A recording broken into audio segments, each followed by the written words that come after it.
Shalom sahabat semua dan salam sejahtera.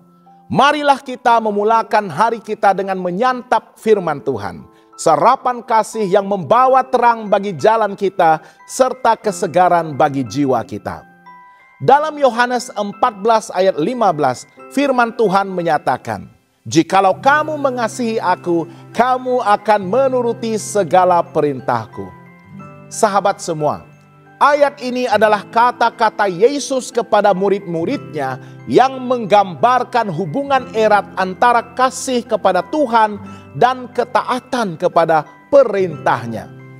Kasih sejati kepada Tuhan tidak hanya diucapkan melalui kata-kata sahaja, tetapi juga diwujudkan melalui tindakan kita yang mencerminkan ketaatan. Pada hari ini kita akan merenungkan bagaimana kasih kepada Tuhan mendorong kita untuk hidup menuruti perintahnya dan bagaimana kita dapat melakukannya dengan penuh sukacita. Mengasihi Tuhan adalah dasar ketaatan kita. Kasih kepada Tuhan haruslah menjadi motivasi utama. Yesus menekankan bahwa ketaatan kepada perintahnya bukanlah satu bebanan, tetapi merupakan ekspresi kasih.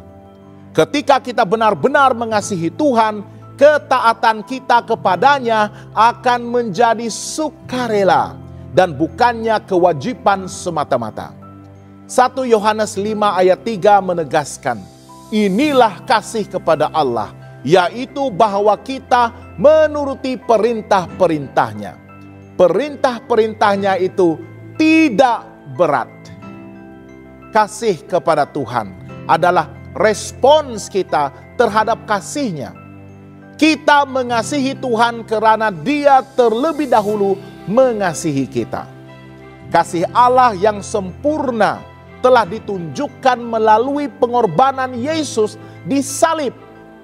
Ketika kita menyadari betapa besarnya kasih itu, maka hati kita akan terdorong untuk taat sebagai bentuk rasa syukur dan penghormatan kita kepadanya. Apakah kaitan antara kasih dan ketaatan? Ketaatan adalah bukti kasih kita. Ketaatan menunjukkan bahwa kasih kita kepada Tuhan adalah nyata. Kasih tanpa ketaatan hanya menjadi ungkapan kosong. Dengan menuruti perintah Tuhan, kita menunjukkan bahwa kita menghargai hubungan kita dengannya dan mengutamakan kehendaknya di atas kehendak kita sendiri. Ketaatan membawa kepada hubungan yang lebih dekat dengan Tuhan. Ketika kita mentaati Tuhan, kita berjalan dalam kehendak-Nya dan mengalami hubungan yang lebih mendalam dengannya. Yohanes 15 ayat 10 berkata, "Jikalau kamu menuruti perintahku, kamu akan tinggal di dalam kasihku, sama seperti aku menuruti perintah Bapa-Ku dan tinggal di dalam kasih-Nya." Kita harus menuruti perintah Tuhan dengan penuh sukacita. Tuhan memberikan perintahnya bukan untuk membatasi kebebasan kita, tetapi untuk melindungi dan untuk membimbing kita kepada jalan yang benar.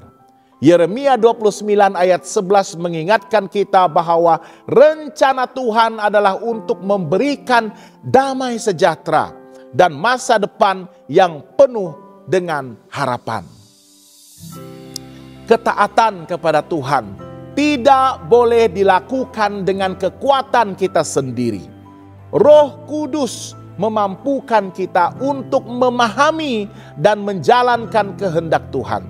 Yohanes 14 ayat 16 dan 17 menunjukkan bahwa Roh Kudus adalah penolong kita yang setia. Firman Tuhan mengatakan, "Aku akan minta kepada Bapa dan Dia akan memberikan kepadamu seorang penolong yang lain, supaya Dia menyertai kamu selama-lamanya, yaitu Roh kebenaran.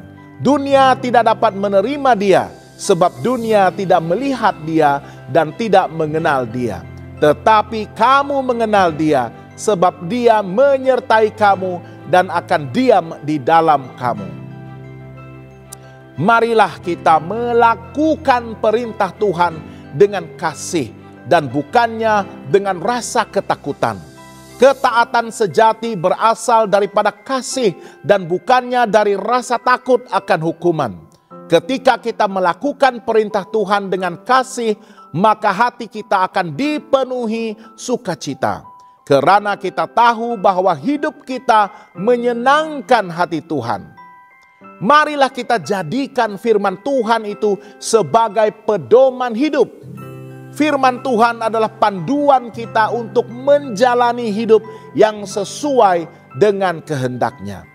Mazmur 1 ayat 2 dan 3 berkata bahwa mereka yang merenungkan firman Tuhan siang dan malam akan menjadi seperti pohon yang ditanam di tepi aliran air, yang menghasilkan buah pada waktunya. Bagaimanakah kita boleh mengatasi tentangan di dalam ketaatan kita? Pertama, tetaplah setia di tengah godaan. Godaan untuk menyimpang daripada perintah Tuhan selalu ada. Tetapi kasih kita kepada Tuhan haruslah lebih besar daripada godaan tersebut. Dengan doa dan kebergantungan penuh kita kepada Tuhan, kita akan dapat mengatasi setiap godaan. Kedua, janganlah menunda ketaatan. Menunda untuk taat adalah bentuk ketidaktaatan. Kita haruslah belajar untuk segera menuruti perintah Tuhan dengan keyakinan bahwa jalannya adalah yang terbaik bagi kita. Ketiga, kita harus membina hubungan pribadi yang erat dengan Tuhan. Ketika kita semakin dekat dengan Tuhan, ketaatan menjadi bahagian semula jadi daripada kehidupan kita. Hubungan yang erat dengan Tuhan akan mengubah perspektif kita, sehingga kita ingin melakukan segala sesuatu yang menyenangkan hati Tuhan. Sahabat yang dikasihi, Yohanes 14 ayat 15 mengajarkan bahwa kasih kepada Tuhan tidak dapat dipisahkan daripada ketaatan kepada perintahnya. Ketaatan adalah bukti kasih kita kepada Tuhan dan membawa kita kepada hubungan yang lebih dekat dengannya. Dengan memahami kasih Tuhan yang besar itu, mengandalkan Roh Kudus dan menjadikan firman Tuhan sebagai pedoman di dalam kehidupan kita, maka kita akan dapat menuruti perintahnya dengan penuh kasih dan sukacita. Tuhan memberkati dan selamat bersarapan.